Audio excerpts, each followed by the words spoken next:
പാലക്കാട് നെന്മാറ ഇരട്ടക്കൊലപാതക കേസിൽ പ്രതി ചെന്താമര കുറ്റക്കാരൻ. പാലക്കാട് അഡീഷണൽ ജില്ലാ സെഷൻസ് കോടതിയാണ് കേസിൽ വിധി പറഞ്ഞത്. ജൂലൈ 15-ന് ചെന്താമരയ്ക്കുള്ള ശിക്ഷ വിധിക്കും. 2025 ജനുവരി 27-നാണ് നെന്മാറ പോത്തുണ്ടിയിൽ നാടിന് നടുക്കിയ ഇരട്ടക്കൊലപാതകം നടന്നത്. കൃത്യം നടന്ന 1.5 വർഷത്തിന് ശേഷമാണ് വിധി.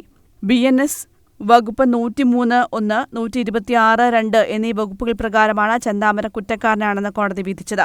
ശിക്ഷാവിധിയിൽ എന്തെങ്കിലും പറയാനുണ്ടോ എന്ന് ചെന്താമരയോട് ചോദിച്ചപ്പോൾ തന്നെ തൂക്കിക്കൊന്നോളൂ എന്നായിരുന്നു മറുപടി. പോത്തുണ്ടി ബോയൻ നഗർ സ്വദേശി സുധാകരനെയും അമ്മ ലക്ഷ്മിയെയും കൊലപ്പെടുത്തിയ കേസിലാണ് കോടതി വിധി പറഞ്ഞിരിക്കുന്നത്. ജൂലൈ 6-ന് കേസിൽ വിധി പറയാനിരിക്കെ ജഡ്ജിയുടെ ആരോഗ്യ പ്രശ്നങ്ങൾ കാരണം മാറ്റിവെക്കുകയായിരുന്നു.